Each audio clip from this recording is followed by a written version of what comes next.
The Indiana Fever just made a move that has every Caitlin Clark fan on edge. And if you're watching this right now, you need to hear what's really happening behind closed doors in Indianapolis. But before we dive into this breaking story, if you stand with Caitlin Clark through thick and thin, hit that subscribe button and drop a like to show your support for the WNBA's biggest star. Just hours after news broke that Caitlin Clark's injury might be worse than anyone expected, the Indiana Fever quietly signed Khloe Bibby to a 7-day contract. Now, they're calling it a temporary roster adjustment. But here's what they're not telling you. This could be the beginning of something much bigger. And the timing? It's raising every red flag imaginable. Let me paint you the full picture here. Caitlin Clark isn't just sidelined with a groin injury, she's out indefinitely with no timeline for return. The same injury that kept her out for 5 games earlier this season has come back to haunt her. And this time, the silence from the organization is deafening. No updates, no timeline, just vague statements about prioritizing her long-term health. When franchises go quiet like this, it usually means one thing: they're preparing for the worst. But here's where it gets really interesting. The Fever didn't just grab any player off the street. They specifically targeted Khloe Bibby, a 27-year-old Australian forward who literally dropped 12 points against them in her WNBA debut just weeks ago. Think about that for a second. They saw her torch them from 3-point range, shooting 42% from deep, and immediately thought, we need her on our side. That's not a panic move, that's calculated. Now, let's talk about what's really at stake here. Caitlin Clark isn't just another player for the Indiana Fever. She is the Indiana Fever. Without her, they're not just losing games, they're losing their entire identity. The offense becomes predictable, the spacing disappears, and suddenly, Aaliyah Boston is getting double-teamed in the paint with nowhere to pass. It's like watching a completely different team, and not in a good way.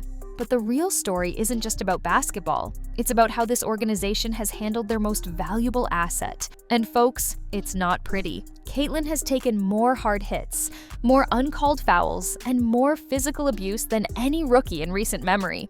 There's a viral clip going around right now, and I'm talking millions of views, showing Sophie Cunningham getting a whistle for barely being touched, while Caitlin gets hammered game after game with no calls. The inconsistency is so blatant. Even former players are speaking out. And get this, while Caitlin's body is breaking down from the lack of protection, her value off the court is skyrocketing.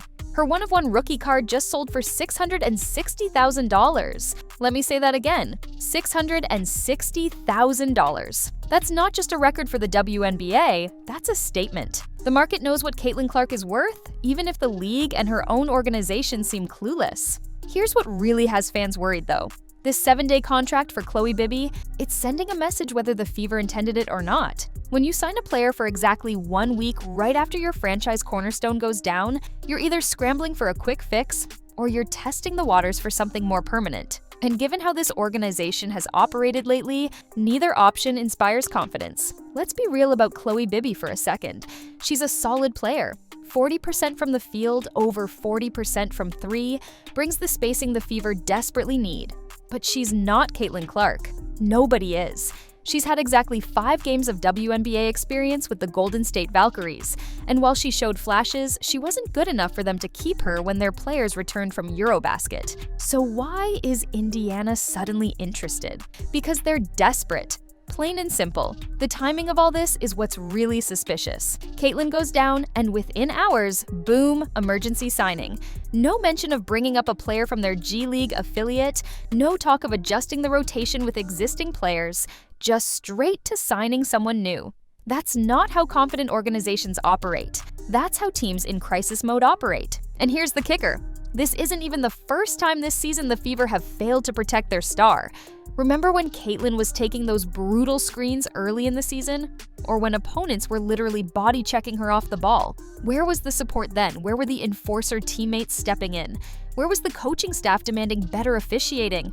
Nowhere to be found. Now, I'm not saying Stephanie White and the coaching staff don't care about Caitlin, But actions speak louder than words, and their actions, or lack thereof, are telling a story nobody wants to hear. They've had months to build a system that maximizes Caitlyn's talents while protecting her from the physical toll of being the league's most targeted player.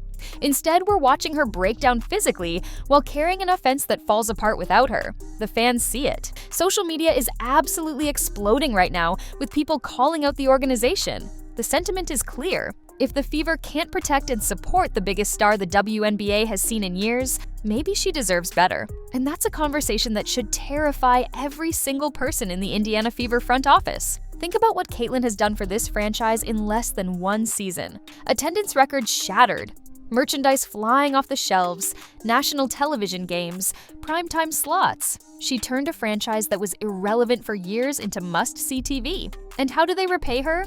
By letting her get beat up night after night while scrambling to find band-aid solutions when she inevitably breaks down.